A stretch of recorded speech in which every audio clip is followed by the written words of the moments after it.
Are you guys set? Yep. All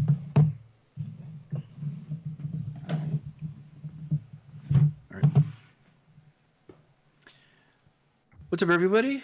It is once again that time for your weekly dose of geek. This is Making Geeks episode 173, the podcast for makers, dads, and geeks. What's up, guys? It feels like it's been longer than just, the 2 weeks or the 1 week that we missed.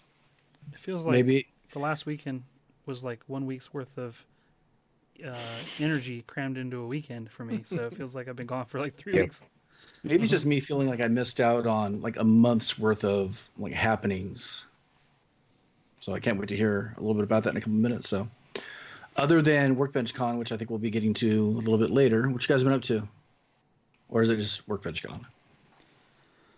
Let's see. I've got a event this weekend here at one of the local libraries.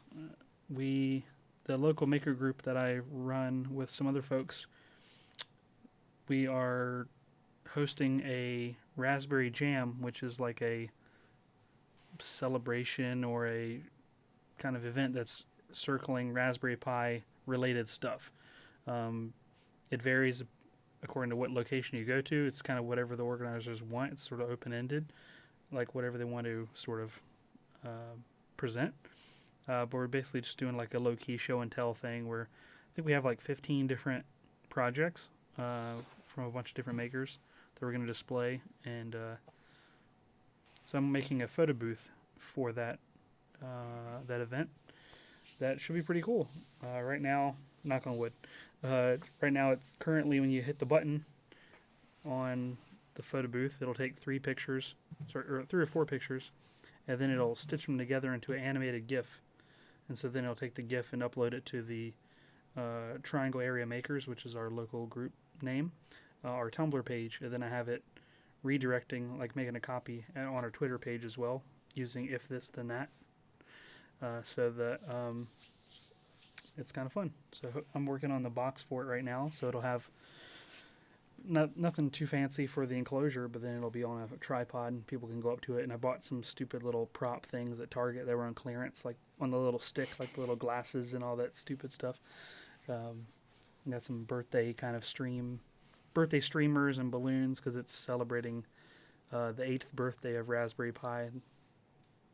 But yeah, hopefully I get it knocked out in time. Should be a lot of fun.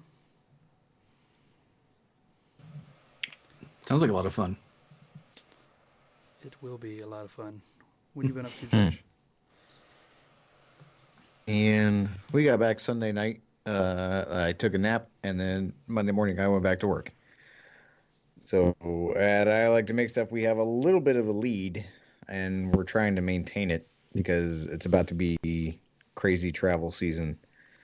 Workbench Con kind of started it off. Actually, no, our trip to Chicago started off, and that's the video that will be out probably by the time the video is out. It's supposed to come out Saturday morning, where we made a special guitar for Rob Scallon. I think we talked about that. Mm-hmm. Yeah, so that video will be out. And then we have, this will be the thing that I'm working on today. There's a lot of CNC work lately. I don't know. We're trying to be 3 or 4 videos ahead. So, yeah. I'm busy and I'm tired and I don't know what weekends are because the last couple have just been eaten up by work stuff. I love how you say you came home and you took a nap and then went to work Monday morning. Right. You didn't sleep. You took a nap. Well, it weirded me out because my neighbor was having something done in his backyard. So there was like construction equipment sounds. And we were in Atlanta all weekend. And like the 1 or 2 before that, I was in Chicago. So it was a very busy, like big city sounds. And so I was asleep and I heard like a bunch of big truck kind of noises. And I woke up and I had to stop for a second. And I'm like, where am I right now? I'm like, oh, I'm at my house. I'm like, what is happening? Oh, and Wes, thank you, by the way. From Anthony. Apparently I snore. I don't know. I'm asleep. And Anthony is a very light sleeper. We had to share a room. And so Wes somehow got Anthony a spare room that it was one of Izzy's extra rooms. Nobody was in, so Wes hooked him up so that he could sleep soundly the last night we were there. So Yeah. from him, thank you. You're welcome, Anthony. Yeah, somehow I just happened to be like Izzy happened to ask me that like earlier, like on the first day if I had a room, and I'm like, yeah, I have a room. Why? He's like, oh, somehow I got 2 booked for me, because that I guess happens to people.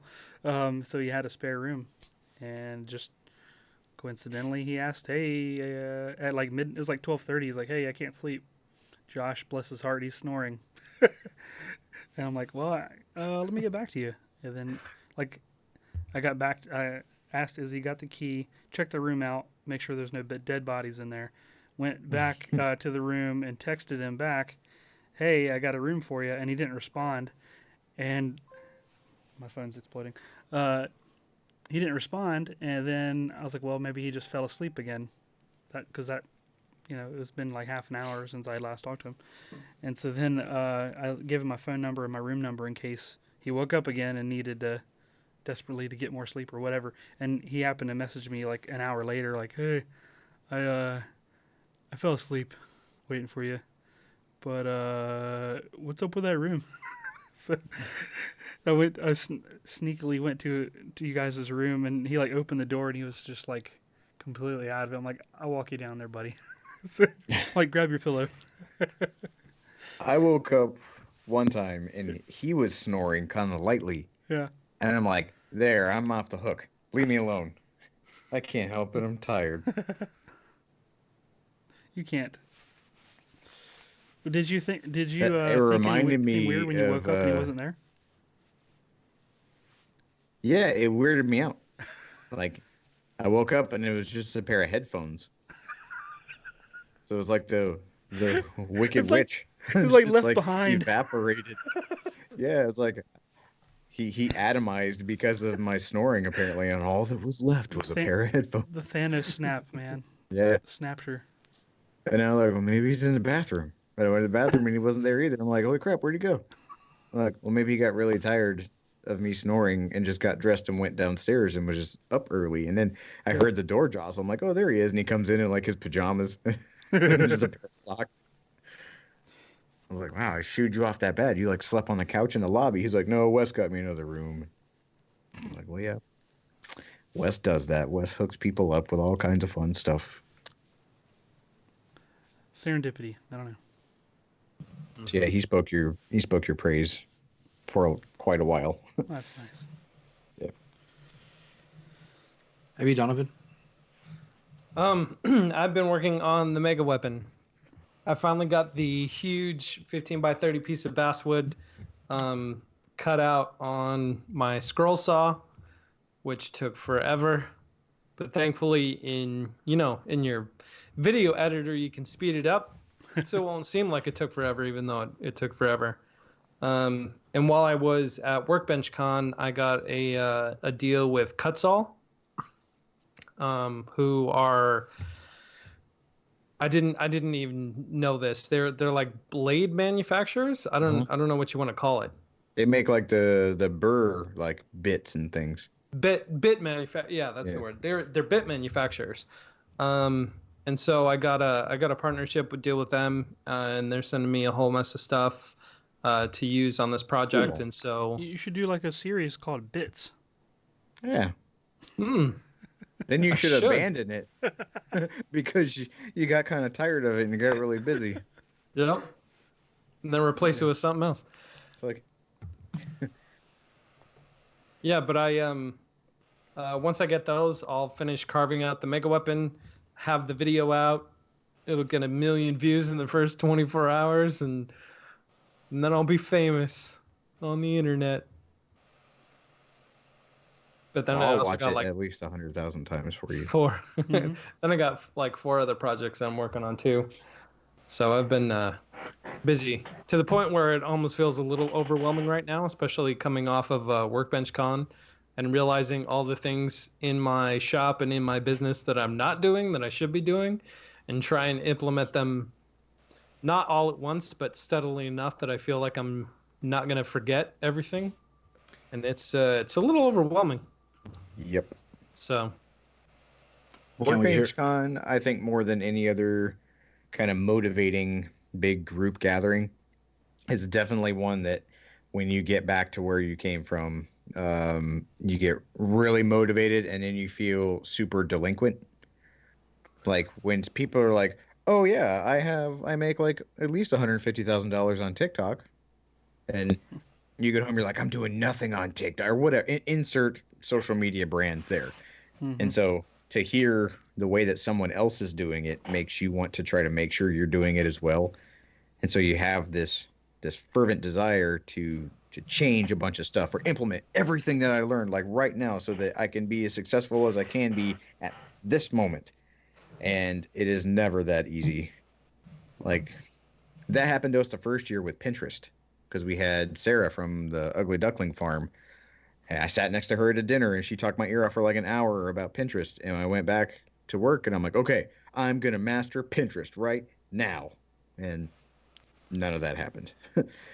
So trying to make incremental change or try to add one or two extra little processes into what you're already doing in hopes of those becoming the norm, I think is a more feasible kind of way to do it. But you're really motivated.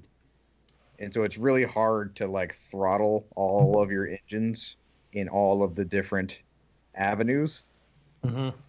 But you're not delinquent. You're okay. I have No, a I know. recommendation that for you too when you start feeling that way. There's a philosophy called the minimal effective dose, which is what is the smallest change you can make that will have the biggest effect, and make that your first step. Yeah, I was trying to think about stuff like that, especially since, I've got my day job and then I've got the firm and then I've got the YouTube channel and all of it. Like I said, coming off of Workbench Con and just feeling a little overwhelmed. So I was like, okay, so what kinds of things would be like most effective? And talking about the if this then that, another thing that I had never heard of before. I was like, I was starting to look into it. I kind of understand it. There's still a lot about it that I'm like, I don't what I don't quite get yet. Not to say that I won't ever, but I didn't even know it existed, and now I've got to figure out how to implement this kind of technology. But that's the kind of thing that I think would, like you're talking about, that minimum effective dose, that doing something on that platform would be able to expand my reach a little bit more without not much effort that I'm already putting into everything else that I do for my YouTube videos. Yeah, I mean, well, before we got on, Wes was mentioning that it looked like I Like to Make Stuff was being more active on social media. And we implemented that before Workbench Con, but some people that I had met at previous Workbench Cons led me on to a system called Buffer.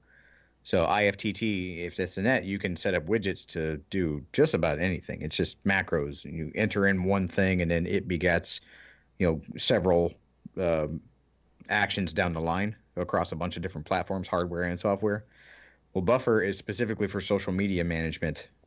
And so I can make one post and I can farm that post out to Pinterest, Instagram, Twitter, and Facebook kind of all at one time. And you can customize from there.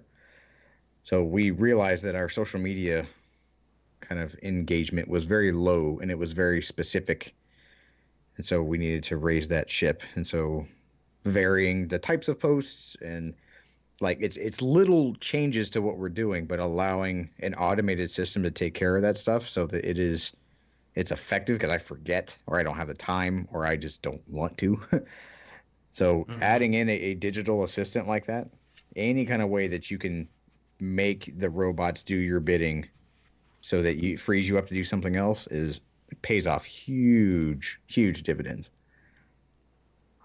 Yeah. So robots. Oh yeah, robots, man. Let's take away from Workbench Con, robots. Actually, that wasn't my takeaway from Workbench Con, but Well, I've been asking everybody, and I think I asked both of you. Well, do we need to preface what Workbench Con was for the 5 people in the world who don't know what Workbench Con is? I don't think it's a bad lead in. Okay. So since maker fairs have gone away, there have been very few like collaborative, community, actionable like gatherings. And so this is the 3rd year that a thing called Workbench Con has existed in Atlanta, Georgia. It has a price point So, and it's not just like people who like to make things, it is specifically for content creators to learn from other content creators and to connect directly with um, businesses and companies that want to deal with social media influencers. So, as we're like, Maker Faire is like ooh, it's a big show and tell with all your stuff. Like, Workbench Con is content, like content influencer, like those kind of buzzwords. And so it's more like um, it's not like a symposium, but like I don't know, like a work retreat. Like Yeah. it's not a fun social event like that is. It's a like a It's an actual conference. yeah, yeah, exactly. So the social aspect is a benefit, and I mean it's going to be there regardless. But you're there to learn how to increase your social media game, increase your YouTube, Pinterest, blog, whatever, so that you can make money, hopefully be self sufficient, make deals with companies, that kind of thing. So the price point this year was far higher than it was the first year I went. It was, I think a ticket was like $570. Yeah, for the At the end, it normal was. non-early bird. Yeah. Yeah, Yeah. so that was what, a 3 day? It was like a kind of Thursday ish, Friday, Saturday, Sunday. Breakfast and lunch were catered. Mm-hmm. It was at the Cobb Galleria, which has a hotel attached to it, so like hotels were extra. But Not to mention your flight yeah, or so gas if you drove. right. The travel expense. So Donovan, your ticket, I don't know about your hotel, but your ticket was included because you were a speaker. Like you had a class on Friday and a class on Saturday. Yeah. I had a ticket because I was a speaker on Friday to make stuff. Wes, you were a full paying customer. So I Yep. would like to get your perspective first and foremost. Like, was this worth it? Was it worth it? Yeah. Yeah, I would say that I was very skeptical the first 2 years prior to this because I felt like it was almost like a paywall that went up Yep. between me and people I already knew. So it's like, hey, if you want to hang out with your friends that you already made, and there is more to it than that. But that's kind of my initial like feeling was like, hey, you want to hang out with Jimmy and Bob and all these people that you already know, then like pay up. So it's sort of Yeah. that's not their intention. That's just my initial feeling. Well, no, I think it kind of was the intention. I think Yeah. having a price point like that, it Yeah, to weeds get- out fans, Sure. and it makes it like almost a justifiable business expense. Right, I get that. Okay. But I'm just saying it was hard to correlate that between the previous event where it cost $10 an admission. Oh, And then right. it's like $500. You know what I mean? There's like Yeah. a disparity there, just at face value. And then so I wasn't really sure like what the value of it was, and I definitely see the appeal of it now, with it being like a laser focus on content. Like that's always been the focus, but it's just I know I was very pessimistic about it before, and I didn't really allow myself to see what the differences were, I guess. But yeah, I thought it Between was- what, Workbench Con and like Maker Faire or something? yeah, work Maker Faire or the Atlanta Woodworking Show or some other places where some of those also had classes as well. But it was nice for me personally to have, with the exception of Maker Faire, because that one is a little more tailored towards my interest. But like the woodworking shows that previously were in that exact same venue for many years past, they would have like pretty much 90% of the stuff that companies were showing I had like no interest in, just because woodworking isn't like a focus of mine really much at all. So the people were pretty much the only draw of those types of events. This one was a lot. I definitely got a lot more out of it, having the classroom kind of environment. And while I think they could have probably done a better job with, I thought there was too much overlap. Like you didn't get to really choose all the stuff that I would have wanted to see, just because they had too many people going on at the same time. Like maybe if they had more venues or more, I don't know, maybe not venues, but Maybe add another day. I don't know. I don't know what the solution is, but it just felt You mean like like if you're trying to teach a class right next door to I like to make stuff? yeah. No, it was good. And you're wondering, yeah. I'll definitely admit I was wrong on that. And then the social interaction was a lot more. I don't know if beneficial is the right word, but I came out of it a lot more positive than some other events as well. Just from the people that I met, which is a different subset of people. It's just I don't know. I kind of needed what I got out of it, I guess, in a weird way, in a selfish way. I guess I was sort of in a little bit of a lull before, and it's nice to have like a adrenaline shot right in the thorax, of energy and positivity and that It's the sort of thing. vitamin C boost of makers. That's right. No, I mean, which is huge, huge. Like people don't understand like how huge an advantage that is because as content creators and most we do, it's a very secluded thing. Like it's us and a camera, or if you're Josh, it's us and a couple other, people and a camera.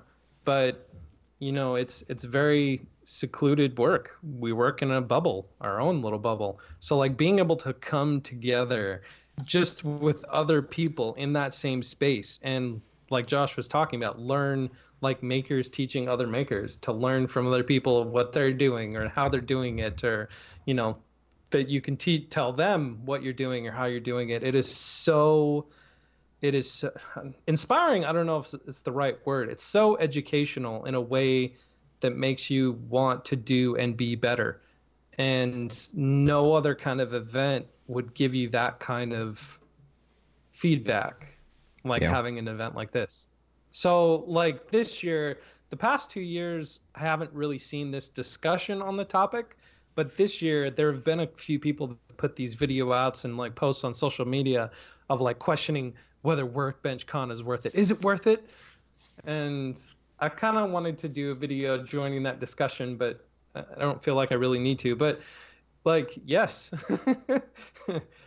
I don't. There's nothing, even at its price point, there's nothing I see as a disadvantage to going than the things you would miss out on if you didn't go. Except And the it's breakfast. small The breakfasts were stuff. terrible. Oh. But that's a But nitpick. That's the nitpick. Those motivating kind of moments and those action items that you walk away from, they can be really, really small things that you get from people that you don't really expect. Like they had classes going on. I think they were each day they were 3 or 4 main class 3 times. blocks. Mm-hmm. Yeah, and they had probably 4 to 5 people teaching classes concurrently, and you kind of got to choose where you wanted to go. There was basic camera work, like how to operate your camera, how to light your shots well. Bob and I taught a Fusion 360 class. The people there from SketchUp taught a SketchUp class, which remind me to tell you guys something about that when we're not being recorded, because that was funny. If you wanted to talk to a sponsor and you're nervous about talking to a sponsor or you don't know how to approach them, they had a class on here's how to not be nervous and how to approach us specifically. So there's people that you respect maybe in the community that are crazy big names. There's the Claggets and DiRestas and the Uedas, but then there's like Anne of all trades, who is just an intriguing person. But I always watch her farm stuff, and I always wonder, like, how does she sustain herself? Like with a farm, like how does she sustain her business? And she gave a class and broke down exactly how she did it. Insanely informative class, and I only spent like 7 minutes in it. There's things that I looked at that class. I was sitting next to Bob. He came and sat down next to me, and I went, we need to be doing that. And we need to be doing that. And when we get home, I'm going to immediately do that. So it's not just looking at Jimmy DiResta and trying to emulate what he's doing. It's seeing an entire sea of people. And I think having gone to a couple of these things already, seeing a new wave of people that were not there the years past, that have a new way of doing things. Mm-hmm. And I think that is hugely motivating for me, because I know on the podcast long ago we talked about like has the bubble popped, or is there room for growth or room for new people in the maker community? And that's a huge resounding yes, because there's tons of people at this place that you have to pay for that I had never seen, never met. I see on social media, and I really respect them. And they're doing something new and they're doing something different, and they are in the audience. So next year, some of those people are going to be teaching a class, and there's going to be a new generation or a new wave of people following that. And that was huge for me because I wanted to make sure, like, if anybody had a question that I could possibly answer, I wanted to sit down and answer them because it was such a huge price point. And people were asking me questions that we've never had to think about it. I like to make stuff or stuff that made me question how I was doing something. So the idea that you got to learn from the experts is kind of a misnomer because that expert thing is really a moving target. And everybody is learning from everybody else, whether you're in a class or you're in the lobby bar or you're at a dinner. There is something to be gained from every person there. And that people I had no idea who they were. And I'm like, next year, this person is going to be teaching a class on the thing that we're talking about right now. And if they don't, I'm going to call them up and I'm going to chastise them. Yeah, I really loved. I learned that you and I probably shouldn't be on the same team at an escape room, or else we're not going to get our full hour's worth of entertainment. We're going to get out 20 minutes early because we destroy it. Yeah, so I had mentioned on No Instructions that I wanted to go do an escape room, and Bob has always been wishy-washy about going to do it, and I'm like, well, whatever, I'm going to go do it. And so a bunch of people on a whole bunch of different platforms were like, if you're going to go do one, I'm going to be there, let me know. And the one I wanted to do only had 8 spots. Mm-hmm. And since Bob him-hawed back and forth, I went to you two, and I'm like, not taking no for an answer. And I'm not taking no for an answer. You guys are definitely in. And then Anthony wanted to go, and 4B wanted to go, and then Bob just he kind of said yes, he wanted to go too. I'm like, okay, well, great.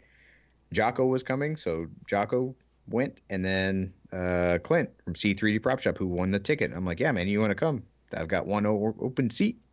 And it was, how did you guys, have you done an escape room before? And if not, what did you think? Okay, I have never done an escape room before, which is surprising because I like puzzles. But I was terrified. I was so terrified of going to do an escape room with you, Josh, because I'm like, oh crap, what if I get in there and I can't solve any of these puzzles? They're beyond me. Josh is gonna relentlessly ridicule and mock me for being the puzzle guy that can't solve puzzles. Great. And so the whole time I'm sitting there just sweating and hyperventilating a little. I'm like, oh crap. What if I can't do it? What if Josh is just going to tease the heck out of me? This is going to be terrible. Come to find out, it was fantastic. We did great. Yep. Yeah, we crushed it.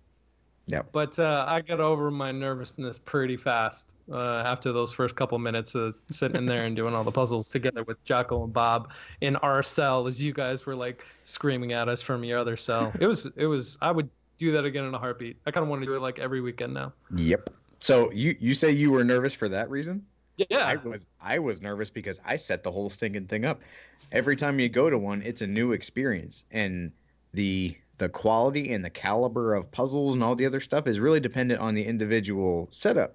Yep. Yeah. And I'm like, I have hyped this thing up as the bee's knees, and I'm about to get all these people in here that can see if it's a reed switch or see if it's like a whatever kind of lock. Like we're makers. Like, ew, if that wall or that wardrobe has hinges on it, like we're gonna know that more than any other random, puzzle goer. And I was like, this thing better be cool. Better not make me look stupid. And yeah, we have groups of 4. We were split up. We got locked in individual jail cells, and we had to work together through a wall. They had some objects, we had some objects. We couldn't see the other team. They were down a little hallway. We had clues. Yeah. We had to pass things between us, through the hallway we shared and through the toilet. Bob almost got his hand stuck in the toilet. He told me that later on. Yeah. Prison toilet. That would have been a good story. It was There was a toothbrush, and I was like, "Yeah, use the toothbrush," and he's right down in it. No. Yeah. He told me afterward he almost got his hand stuck in the prison toilet. But that was my first 3-room escape room. We left the prison cells, then we're in like a little intermediary kind of hallway thing, and then one of the walls opened up, and then we went into like this utility tube, pipes, valves, whatever kind of place. We figured all the stuff out in that thing with using elements from the previous room. Mm-hmm. And then Clint from C3D Prop Shop like got to go down this cool little like chute little thing and like unlocked a thing, and I'm like, yay, we won. And I walked out through the door that they opened, and we were in a whole nother room. Yep. I'm like, holy crap, what the heck? That third room was the coolest, though. It was like the warden's office, and it had a bunch of books and puzzle chest stuff all over the wall. And turned out Forby, who is the editor and graphic designer at I Like to Make Stuff, like broke the room, and we got out without having to solve one of the puzzles because he like accidentally solved a padlock that was out of order. Mm-hmm. And so I was trying to work on this one last puzzle when people opened up the door, and they're like, "Yay, we win!" I'm like, "How is that possible? Like, I haven't gotten this lock open yet." And the guy's like, I looked away. I looked at you, and he was trying to get the lock undone. I looked away. I looked back, and he already had it open. He's like, I don't know how he did that. Yeah, then he The came information and he was told us. supposed to use to open it had not been uncovered yet. So He used the information from one puzzle Yeah. to inadvertently unlock the lock to another puzzle that had no correlation to the one puzzle over here that he got the information from. We skipped a step and Yeah, we got did. done with, 13 minutes to spare? At least, Yeah. That was pretty good. Yeah, so all in all, like that set I think my positivity meter for the For the rest of weekend. that interaction. Yeah, I agree. Yep. We hadn't seen a single person because we had driven from Kentucky down to Atlanta, and I booked it on the way. And so we had all of you guys like meeting in the lobby of the hotel. I like ran in, we dropped bags off, and we all just piled in Bob's car and drove down the street to the thing. Like, didn't say hi to anybody, didn't go to the lobby. And then we came back, and there was all the people. So who were you most excited to see, or who did you walk away from just like happy that you met? I would say Win Geeks Craft. I was super happy to meet them. Hands down. Right? Hands down. Yeah. On the drive down there, we were talking about creating our D&D characters, our Dungeons and Dragons characters. So Anthony and I, while Bob drove, were like creating our backstory and what race and class of character we were going to be. And I remember thinking, like, I really need Nicole and Tori's help because I have no idea what in the world we're doing. And then I saw you guys in the lobby whenever we got back from the escape room, and they kind of walked up, and we immediately started geeking out about D&D characters. Mm-hmm. Yeah. Like, I kept surprising them with, like, introducing them to people that I knew that they had no idea that I knew, that I quote unquote shouldn't know based on just looking at my numbers, like Who doesn't, people make that know? association, Exactly. and so I was like pulling people out of like my left like pocket. It was just hilarious. And then she's like, you're kind of like I think this is what she said. I might be misattributing it, but I think she said that I'm like a switchboard operator, like an old school telephone, like connecting That between was different what she said. makers. And I'm like, that's Pretty it. good. yeah. I'm like a matchmaker. Huh? Yeah. Yeah.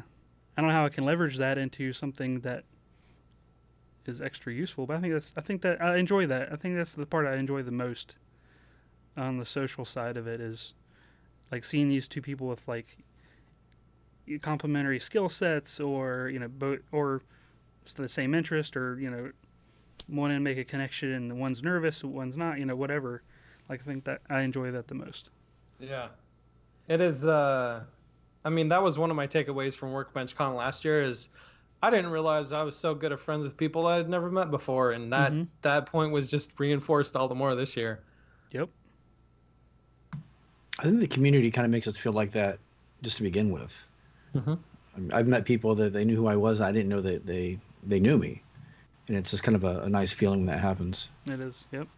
Sorry, I just wanted to talk because this. Yeah. Oh, hey, Sean. I didn't know you were here. Well, Sean, there were a surprise. I don't know. Surprising is probably not the word, but there were a lot of people that had a lot of nice things to say about this podcast. Very cool. I went under the banner of I like to make stuff, and Bob being like a keynote and everything. I assumed my popularity there was going to be directly tied to my work at I like to make stuff, and that was not the case at all.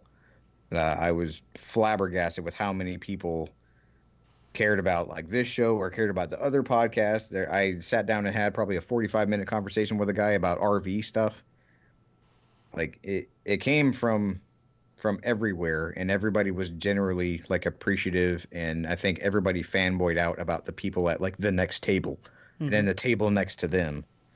And it wasn't so much actually okay, so to substantiate, I was gonna say there wasn't so much people like fanboying out over the big name players.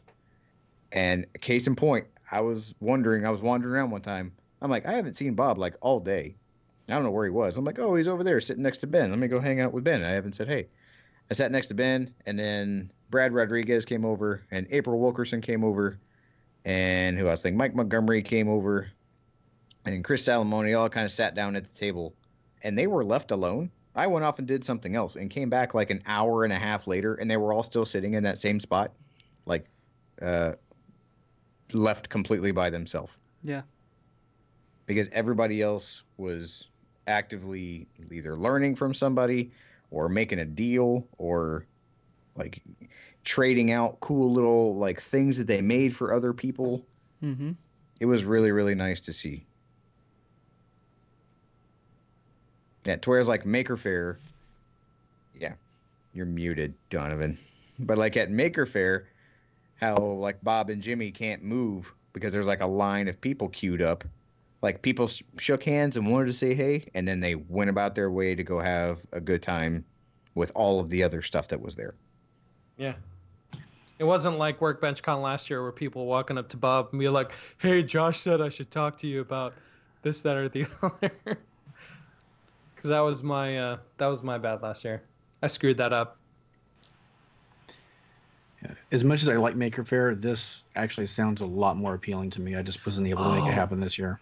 Yeah, that was because my wife came down on Friday to help me with my class, and she wanted to be there, you know, kind of a little mini vacation from the kids and things like that.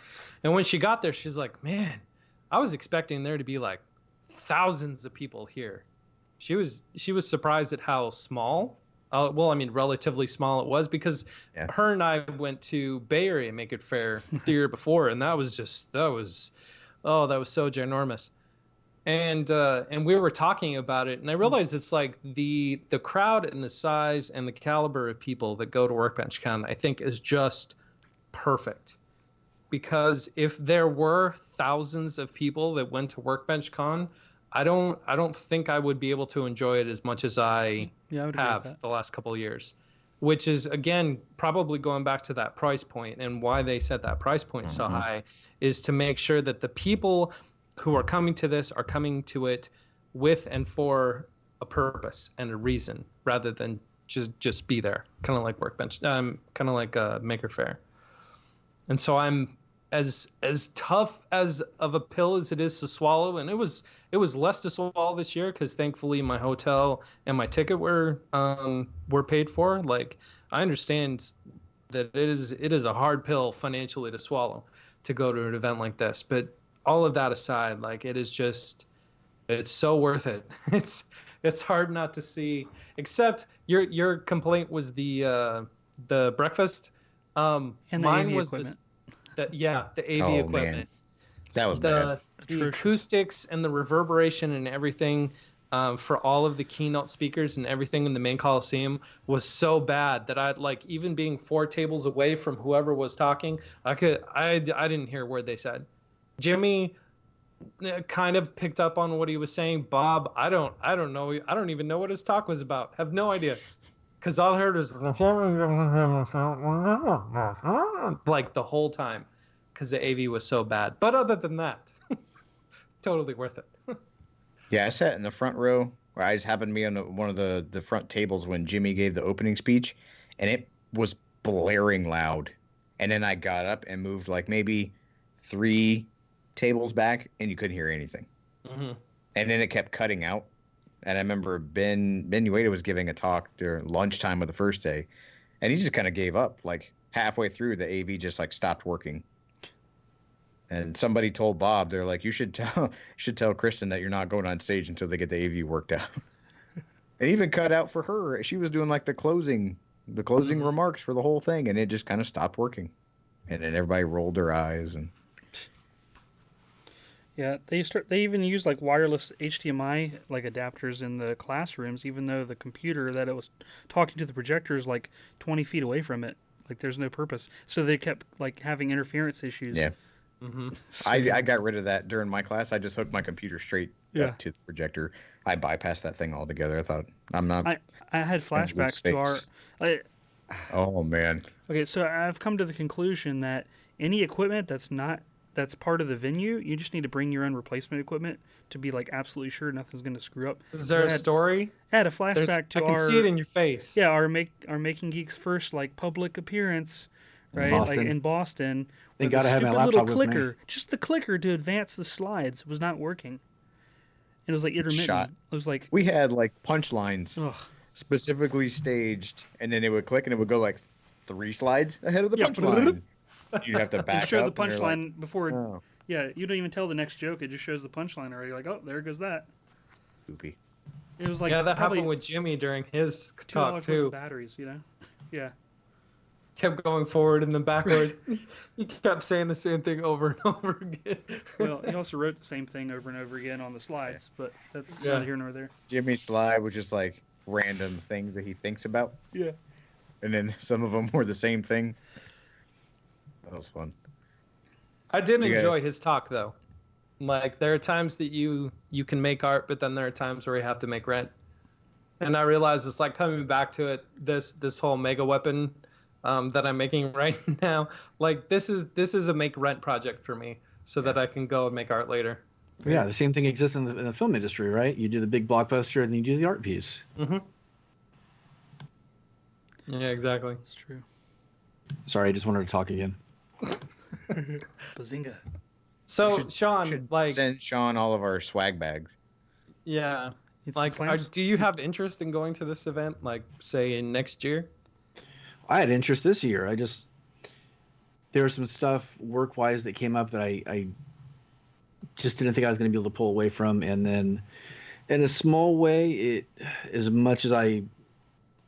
the whole time you guys were there, I was watching social media thinking I got to stop watching social media because I'm getting pissed because I want to be there. But there's some personal things that happened the last couple of days or during the time you guys were there it's probably a good thing I was here. Just stuff I could say off air, or I don't want to talk about now, but yeah. But next year, I definitely want to go, regardless of the channel or any of that stuff.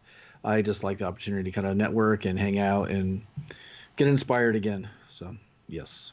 Speaking of networking, I was really serious about doing the whole talking to businesses and sponsors and things like that this year. I got my media kits ready. I had business cards, all that other kind of stuff, and not trying to schmooze like I did last year, thinking that was the effective way to do it.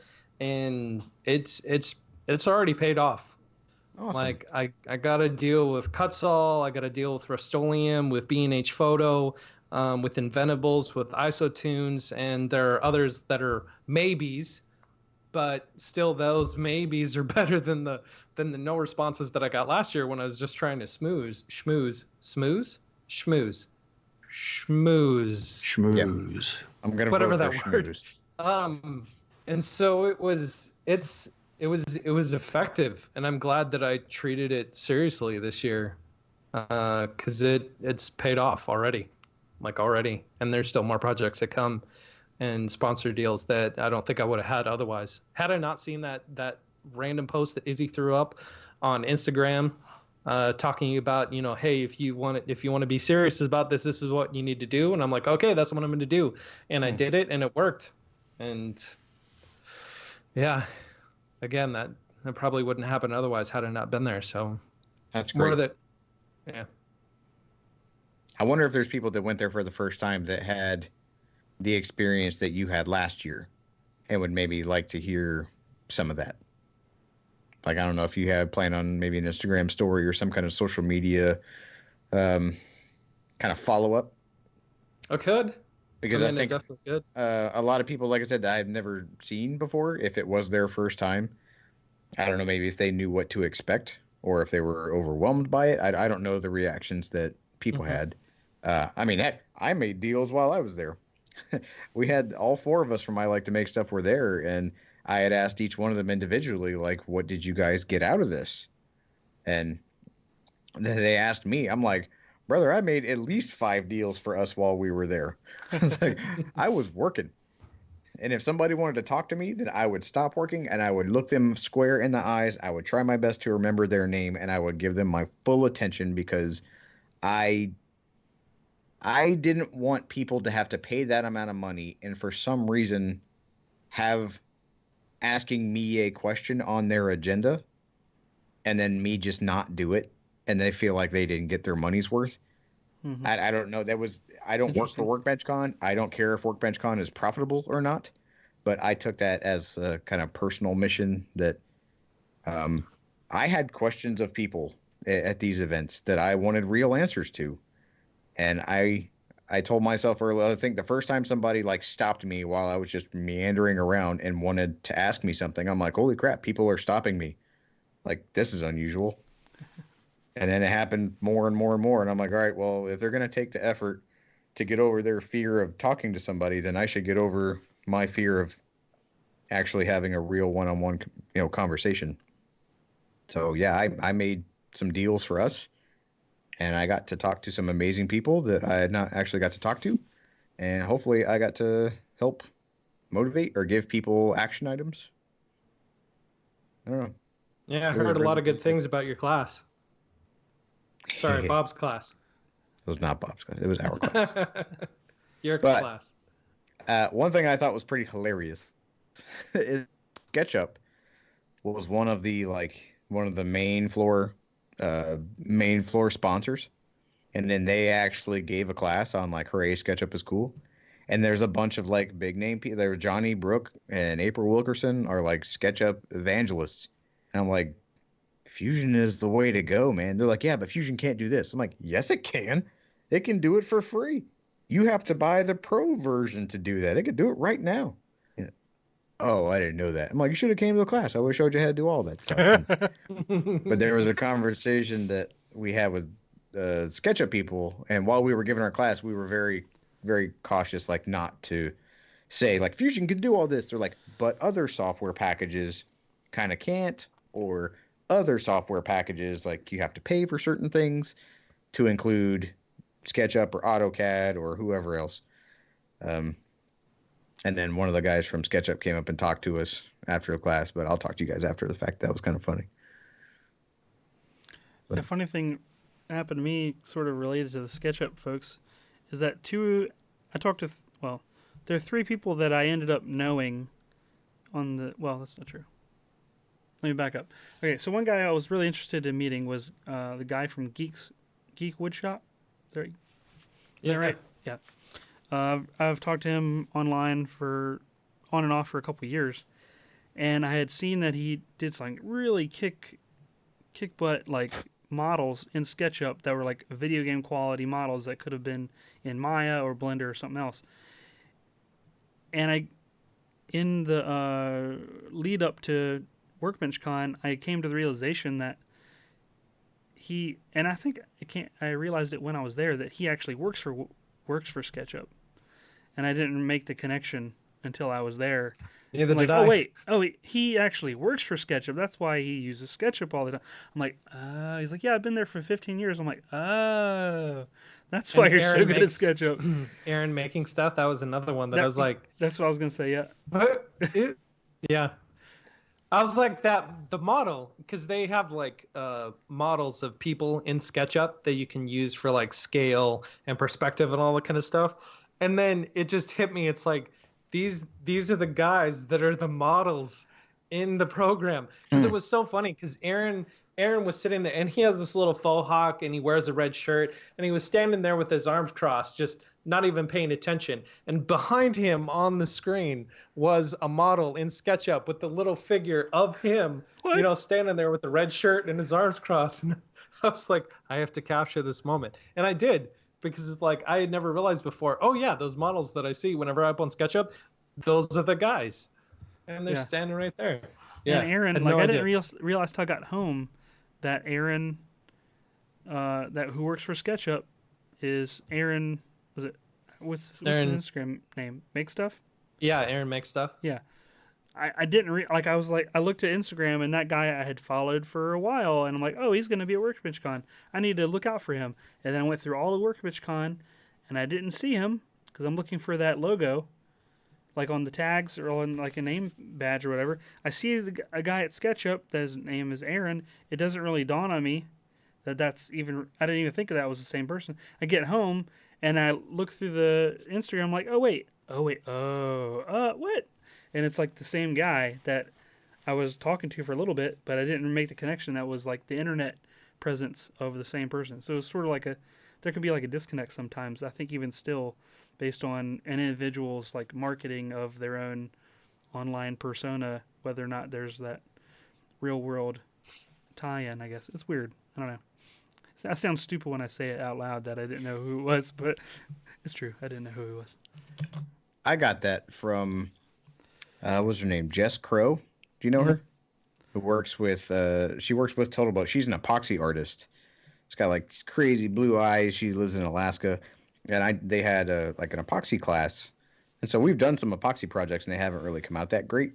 So I wanted to go actually learn how to do it instead of just trying to figure it out. And I had so many things that we were not doing correctly that now I know how to do.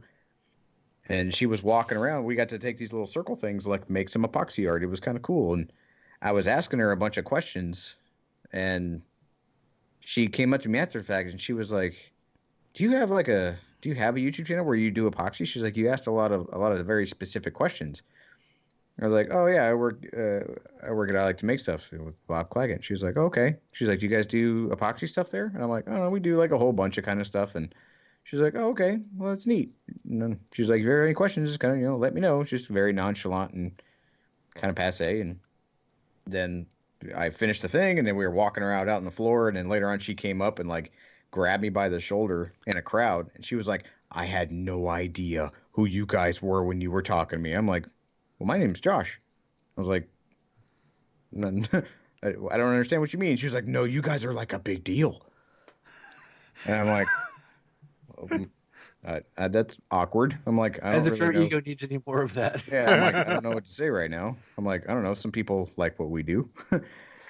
And then she took a stance that was slightly helpful and slightly condescending and kind of mean in a way, but very nicely. That like, she was pretty much saying that if we are doing things wrong in the channel, then we are putting a whole bunch of people at risk, especially with epoxy. And she's like, it's kind of incumbent on us to show people how to do it the right way, and that we need to take more responsibility in what we're doing. You got scolded. What A little bit. But What- she did it in like a nice kind of way. But yeah, she kind of gave us the what for. And then I What had risk? like with fumes and like potential fires, because it's a huge exothermic reaction. Yeah. So if you get the wrong stuff and you use the wrong epoxy in the wrong Catch something way, on fire. Yeah. yeah, you can catch stuff on fire. Oh, And just like even though there's low VOC, some of the fumes for like kids, and if you're working in a poorly ventilated area, stuff is really still bad for you. And yeah, so she was helpful, but I don't even think it was passive aggressive. She was just very concerned that we do things the right way. And I'm like, well, I took your class and I learned a bunch of stuff I didn't know before. She was like, good. She probably got a call. She probably got a call from legal. Make sure you tell them. I Well, got yeah, a it lot of was- feedback like that from my Mjolnir video and how I operate my table saw, or operated my table saw. I mean, I understand the feedback now, and like, so if if epoxy is dangerous, shoot, I need to know that. Because I have an epoxy project coming up, and I don't want I don't want to show people the wrong way to do it. Well, let me know, and I'll bestow her wisdom. All right. She had a chart about like the different products and like how thick a pour should be, because we did this big, huge epoxy lamp with like these stair step walnut things in it recently, and I was talking to Austin at Total Boat on Instagram. I'm like, so like, what's the thickest pour that we should pour with your thick set? I was like, it's in the name. He's like, probably no more than like a 3-inch pour. I'm like, well, like, okay. But what if we wanted to do like a 7-inch pour? And he's like, he's like, we've seen people that have had success with a 6-inch pour. I'm like, okay, well, we'll just let you know how it goes. 7's not that much more than 6. I mean, See, that's the same stuff that I got is the thick set, the Total Boat thick set. Well, I'll send you the. There was a chart that she put up in her class that I took a picture of like the different types of epoxy, especially just. I mean, she is a Total Boat ambassador, so the stuff that Total Boat offers, and then like pour no thicker than blank for each one of those products. So it was pretty good. Yeah, overall, it was a really, really good class. It was very educational, and she made sure that we had a follow-up, little bit of instruction.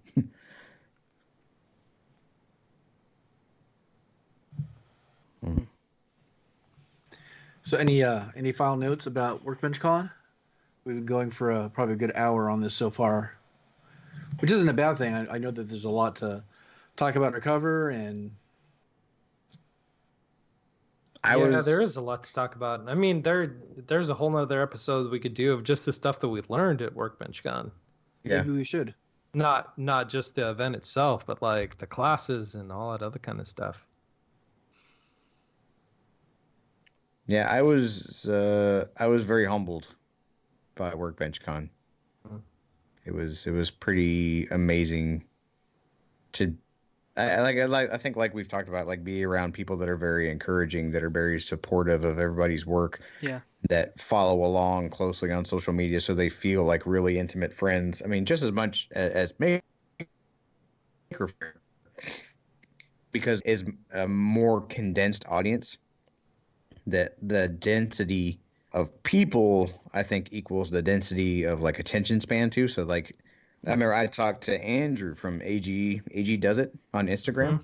Like, Yeah. I'm a huge fan of his. I've never met him before. He does amazing work, and I wanted to tell him so. And so I had a little like, hey man, I just wanted to kind of shake your hand kind of moment. And he and I had like a long conversation.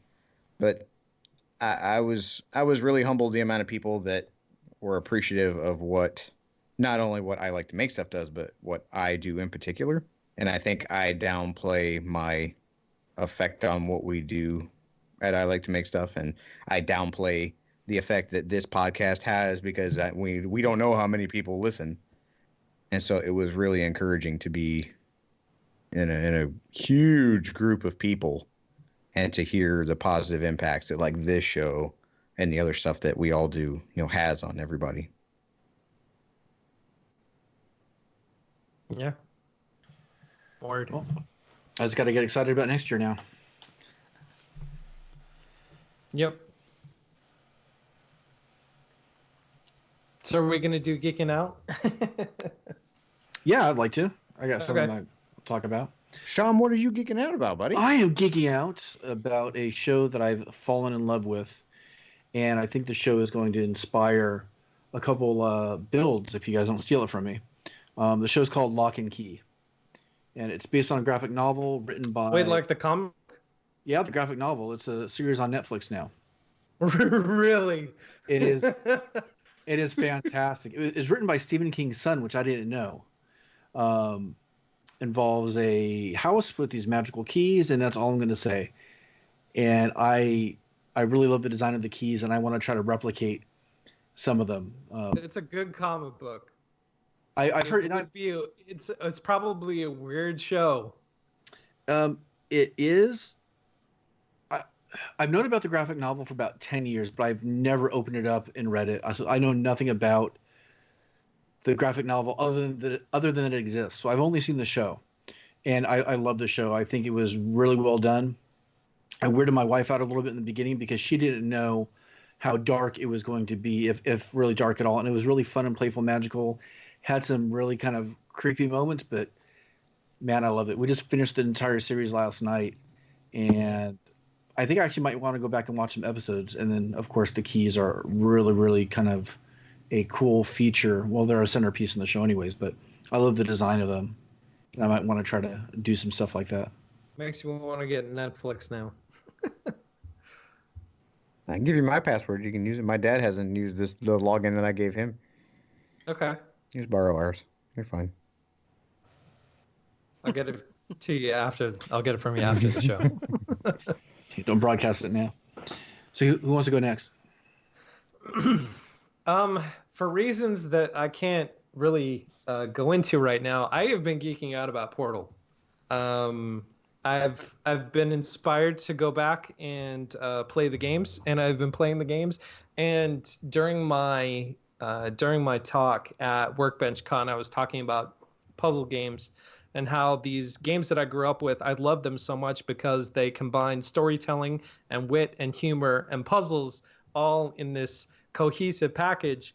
And I realized that like Portal is such a shining example of combining storytelling, wit, humor, and puzzles all in this package. And I've been playing through the first and the second ones lately. And it's just so good. I've been geeking out about Portal, which is something I haven't done in a few years because it's been a while since the second one came out. So it's fun to go back and play them again. Yeah, I think it's one of the best games of all time. Okay. Question.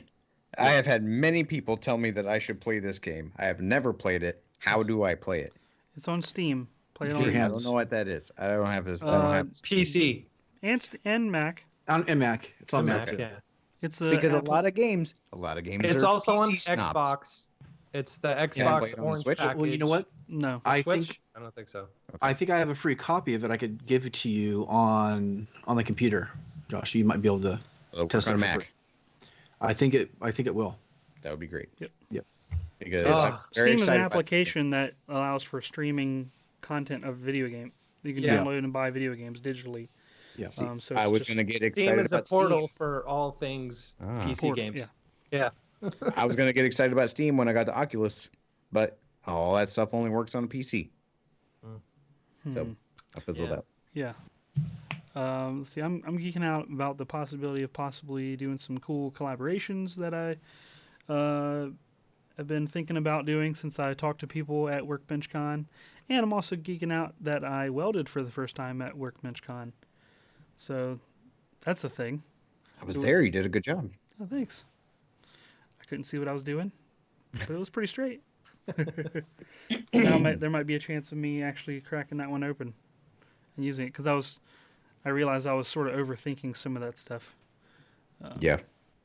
Like, Well, 'cause I there's wanted- a video that Yeah. that I like to make stuff is going to publish in a week or two, maybe.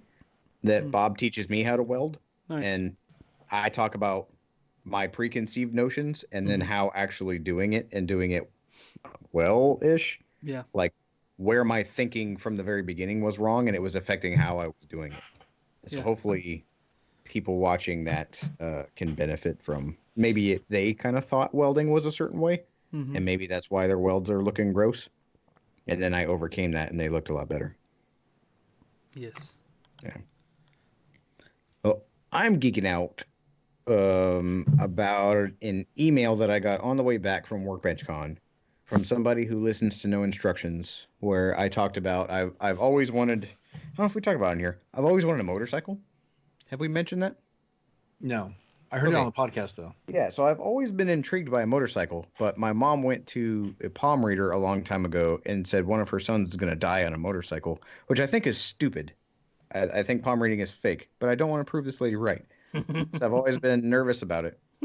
But I see like cafe racers and like these customized like scrambler looking like, and I've always wanted to just restore one. And some dude emailed me that had listened to the show and was like, you can have this motorcycle for free. Like it's I think early 80s Yamaha XS400 that somebody was starting to do a cafe racer mod to it, gave up, has all the parts, the wiring, all the stuff, and he wants to give it to me for free. And I said, done. So now I just have to figure out when I'm going to go drive down to Knoxville, Tennessee, and I'm going to pick up my new motorcycle. And so I've been on eBay looking up like parts, and I've been all over Pinterest and pinning a whole bunch of cool stuff because that's what the cool kids do. But yeah, I get a motorcycle for free that I get to make all by myself, and it's really cool. And now I know how to weld, so I can weld up the frame and add additional things, and like I'm pretty stoked about this. I'm gonna build it, and I'm gonna have no idea how to write it, so it'll just look really cool. Make it look like a light cycle, and I'll buy it from you. Ooh, cool. Well, if you want to be like all the other cool kids, you should go to our website, makinggeeks.com. And on that contact page, you could get a hold of us and send us any ideas you have for the show, or just, maybe chat. And on the homepage of the site, you can listen to all of our past episodes right there in your favorite browser at makinggeeks.com. And all of us are heavily involved on social media outside the work we do together here as a group of 4 of us podcasters. So if you want to contact us individually to either see what we're working on at any time or just ask questions, talk about stuff you see here on the show or here on the show, you can contact Wes over at Geeksmithing. Josh can be found at Josh_MakeStuff, or of course his stuff with Bob at I Like to Make Stuff. Sean can be found at Geek Builders, and I can be found at Once Upon a Workbench. And we'd like to take this opportunity to thank our patrons over at patreon.com/makinggeeks for helping keep the lights on here at the show. We definitely appreciate each and every one of you. And I'd like to take a moment to say that we launched a Discord for all of the patrons. Yeah. So that's been going on for a few days now. It's been really fun and active. So if you want to get on that, the information's on the Patreon page. And we'd like to thank our top patron, Derek from Square Splinter. Thank you so much for your help, buddy. We appreciate it. That's right. I was there when that happened. That was fun. Someone's been unseated. Yep. When Clint got usurped, I think he was actually in attendance when he was think he dethroned. realizes it till he hears this podcast. It was yeah. Fight. This is the second or third turnover of that top spot. Yep. That was fun. That was in the lobby bar. That was a good time. But thank you for everybody for hanging out with us. If you want to see this show taped live and be part of the conversation, you can head on over to YouTube to the Making Geeks podcast every Thursday around 9:30 p.m. Eastern Standard Time here in the United States. And you can listen to this on your podcast player of choice every Saturday. So from the 4 of us to all of you, we hope to see you at WorkbenchCon or any other event in the near future, and we hope you have a fantastic week. Later, everyone. See ya. Take care.